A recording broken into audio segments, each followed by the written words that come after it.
दोस्तों, अगर आज नटवर लाल जिंदा होता तो नटवर लाल भी इस बंदे की कहानी को सुनकर हैरान रहता। जी हाँ दोस्तों, हम बात कर रहे हैं आज के दौर के नटवर लाल यानी सुकेश चंद्रशेखर की, जो इस वक्त अपनी काली करतूतों की वजह से तिहाड़ जेल में बंद है। आपको शायद पता ना हो, लेकिन ये वही सुकेश है जिन्होंने अपने पैसों के दम पर कई बॉलीवुड एक्ट्रेसेस के साथ मजे उड़ाए। दोस्तों, सुकेश चंद्रशेखर तमिलनाडु के मदुरई के एक मध्यम वर्गीय परिवार का लड़का था, जिसके पिता का रबड़ का कारोबार था। पिता ने खून पसीना एक एक करके मेहनत करी, कारोबार के साथ एक पार्ट टाइम नौकरी भी की ताकि वो अपने बेटे को एक अच्छे स्कूल में एडमिशन दिला सके। सुकेश के पिता का ये सपना पूरा नहीं हो सका और सुकेश को बड़े स्कूल में एडमिशन मिल गया और यहीं से उसकी लाइफ बड़ी चेंज आई। लेकिन ये चेंज पॉजिटिव चेंज नहीं था।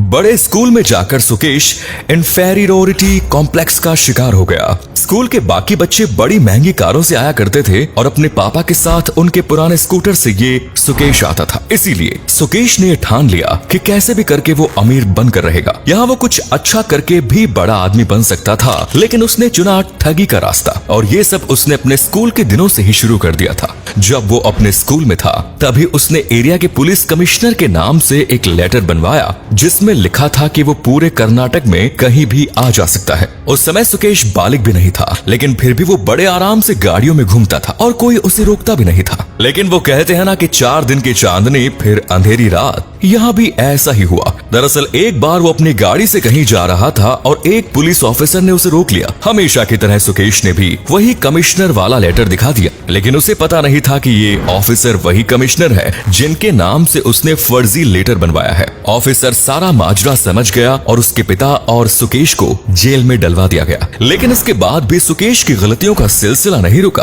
और बढ़ता ही गया। साल 2007 में सुकेश ने पहली बार एक बड़ी ठगी की। उसने एक बूढ़े आदमी से 1 करोड़ रुपए ठग लिए। ये पहली घटना थी, लेकिन इसके बाद सुकेश कभी नहीं रुका, बल्कि यहाँ से उसके हौसले बुलंद होते गए। मुख्यमंत्री एम करुणानिधि के समय में वो खुद को चीफ मिनिस्टर का भतीजा बताकर लाल बत्ती वाली लग्जरी गाड़ी में घूमता था। मुख्यमंत्री का भतीजा ही नहीं, बल्कि सुकेश कई बार खुद को IAS ऑफिसर, बड़ा नेता या बिजनेसमैन बताकर भी लोगों से पैसे ठग लिया करता था। इसी तरह उसने एक बार बिजनेसमैन को टेंडर दिलवाने का झांसा देकर उससे पैसे ऐंठे। दरअसल सुकेश ने एक IAS ऑफिसर बनकर बिजनेसमैन को कॉल किया और उससे कहा कि वो उसे एक बड़ा टेंडर दिलवा सकता है, लेकिन बदले में उसने बिजनेसमैन से 19 करोड़ की मांग की। टेंडर की लालच में बिजनेसमैन पैसे देने को मान गया, लेकिन उस समय उसके पास इतने पैसे नहीं थे। इसीलिए उसने कैनरा बैंक के लोन के लिए अप्लाई किया। हालांकि लोन भी आसानी से पास नहीं हो रहा था। इसीलिए सुकेश ने फिर अपना दिमाग लगाया और बैंक वालों को भी लालच देकर खरीद लिया और लोन पास करवा लिया। इस तरह बैंक को 12 करोड़ का चूना लगा और जब तक वो बिजनेसमैन और बैंक वाले ये समझ पाते, सुकेश अपना काम करके फरार हो चुका था। लेकिन कोई फायदा नहीं हुआ। आगे चलकर उसने साउथ इंडियन फिल्में की अभिनेत्री लीना मारिया पॉल से भी कॉन्टेक्ट बनाए। लीना वही अभिनेत्री है जिन्होंने हिंदी फिल्म मद्रास कैफे में काम किया। सुकेश ने लीना को फिल्म का ऑफर दिलवाने का लालच देकर मिलने बुलाया। जब वो लीना से मिला तब उसने लीना को अपनी लग्जरी लाइफ दिखाई। लाल बत्ती सैल्यूट मारते पुलिस कर्मचारियों को देखते ही लीना सुकेश से इम्प्रेस हो गई। बाद में तो दोनों के बीच नजदीकियां बढ़ी और बात शारीरिक संबंधों तक जा पहुंची। लेकिन इसी बीच सुकेश को जेल हो गई। लीना को लगा कि अब सुकेश और उनका रिश्ता खत्म हो गया है और इसीलिए उन्होंने अपना एबॉर्शन करवा लिया। हालांकि सुकेश जब बाहर आया तब दोनों के कॉन्टैक्ट्स फिर से बढ़े और लीना ने भी अपना फिल्मी करियर छोड़ सुकेश का ठगी का धंधा ज्वाइन कर लिया। लीना अकेली अभिनेत्री ही नहीं है जिसके साथ सुकेश के शारीरिक संबंध रहे, तथा पैसा लूटने के बाद सुकेश के शौक और भी अजीबोगरीब हो गए। सुकेश को बड़ी बड़ी अभिनेत्रियों के साथ समय बिताने का शौक था। इसके लिए वो कितनी भी कीमत खर्च करने को तैयार था।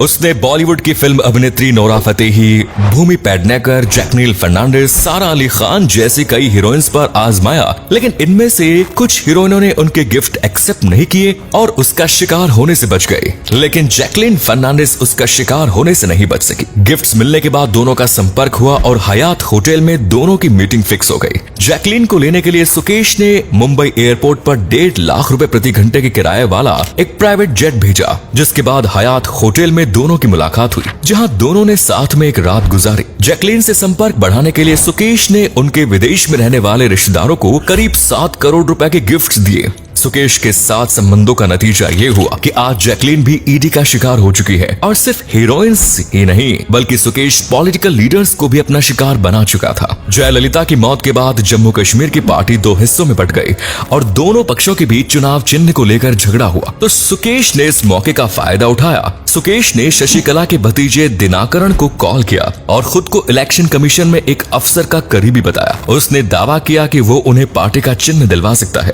लेकिन बदले में उन्हें 50 करोड़ देने होंगे। सौदा तय हो गया और दिल्ली के होटल में सुकेश की मुलाकात दिनाकरण से हुई। लेकिन बाद में पता चला कि असल में ये सब सुकेश को अरेस्ट करने के लिए रचा गया एक ट्रैप था। इसके बाद सुकेश चंद्रशेखर को अरेस्ट कर लिया जाता है। हद तो तब हो गई जब जेल में रहते हुए भी उसने 200 करोड़ की ठगी को अंजाम दिया। सुकेश तिहाड़ जेल के बैरक नंबर 204 के बोर्ड 3 में था। थोड़े टाइम में ही उसने पुलिस कर्मचारियों से सेटिंग कर ली, इसीलिए 8 लोगों के लिए बने बैरक में वो अकेले रहने लगा और वहीं से अपने कारनामों को अंजाम दिया करता था। यहाँ तक कि जेल में उसने आईफोन 12 तक चेंज कर लिया था। उसके कमरे के सभी सीसीटीवी कैमरास को ढक कर रखा जाने लगा। शिवेंद्र मोहन सिंह नाम का एक बिजनेसमैन जिसने बड़ा घोटाला किया था और जेल में बंद था, सुकेश ने उसकी पत्नी को अपना शिकार बनाया। सुकेश बहुत चालाक था। वो अपने आसपास रह रहे कैदियों को ऑब्जर्व किया करता था। किसी दौरान उसने शिवेंद्र को ऑब्जर्व किया। शिवेंद्र उस झील से निकलने के लिए बहुत बेचैन था।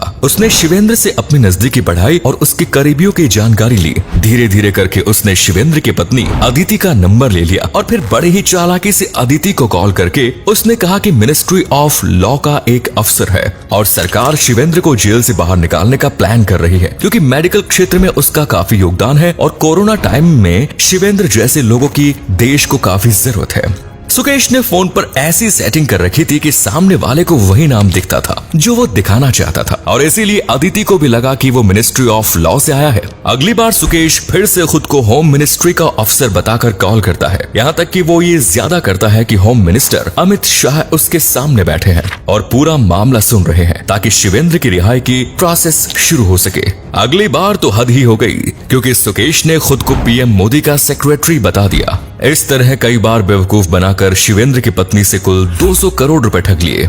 ये पैसा दुबई और हांगकांग के अकाउंट्स में ट्रांसफर करवा दिया गया। सुकेश ने उससे ये बात किसी और को बताने के लिए ये कहकर मना कर दिया कि इससे गवर्नमेंट की बेइज्जती होगी और इस सब के लिए उसने जेल की पुलिस को 30 से 35 करोड़ रुपए दिए। मामला तब खुला जब अदिति ने पुलिस में कंप्लेन की। तो दोस्तों, ये थी सुकेश चंद्रशेखर और उसकी ठगी की कहानी। कैसी लगी आपको? कमेंट्स में जरूर बताएं। चैनल को सब्सक्राइब करें। धन्यवाद।